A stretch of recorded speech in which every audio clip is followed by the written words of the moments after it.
আমি আপনাদেরকে এখন একটা ভিডিওর সাউন্ড রিমুভ করে দেখাবো। তো দেখতে পাচ্ছেন আমি এখন ফাইল ম্যানেজারে চলে গেছি। চলে যাওয়ার পর এখানে যদি আমি ক্লিক করি তাহলে দেখতে পাচ্ছেন এখানে একটা সাউন্ড আছে। তো এই সাউন্ডটাকে আমি রিমুভ করব। রিমুভ করার জন্য আমি চলে গেলাম এখানে এই অ্যাপটার মধ্যে।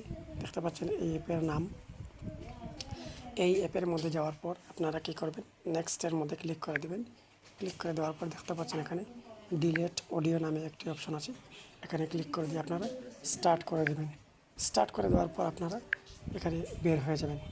দেখতে পাচ্ছেন এখানে কিন্তু আমার ভিডিওর অ্যাড দেখা ছাড়াই কিন্তু আমার এটার অডিও ডিলিট হয়ে গেছে।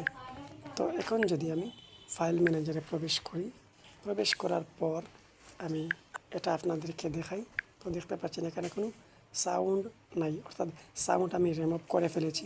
এখন উপরে একটি লেখা আছে দক্ষতা একদিনে আসে না, এটাকে আমি রিমুভ করব। তো রিমুভ করার জন্য আমি এখানে ক্লিক করলাম। ক্লিক করার পর আমি ইনশটে গেলাম। ইনশটে যাওয়ার পর আমি এখানের মধ্যে ক্রপ অপশন আছে, এই ক্রপ অপশনে ক্লিক করব। ক্লিক করার পর আমি এখানের মধ্যে এই জায়গাটা কেটে দিলাম। কেটে দেওয়ার পর দেখি এখন আমার এই ভিডিওর পজিশনটা কীরকম হয়েছে। তো এখন আমি এখানে ক্লিক করলাম, আমার ভিডিওটা এখন চালিয়ে দেখি। তো আমার সাইজ অনুযায়ী এটাকে আমি রাখবো। তো সেজন্য আমি এখানে ক্লিক করব। ক্লিক করে এখানে এভাবে দেবো। দেওয়ার পর আমি এটাকে বড় করে সমান করে সুন্দর করে নেব।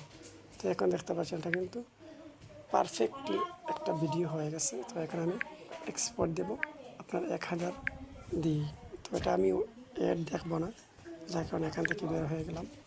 তো এখনই আমার এই ভিডিওটা এখানের মধ্যে দেখতে পাচ্ছেন অলরেডি আউটপুট আমি পেয়ে গেছি। তো এখন যদি আমি এখানে যাই, তারপর আমার আউটপুটের সেই ভিডিও আপনারা দেখতে পাচ্ছেন। এভাবে আপনি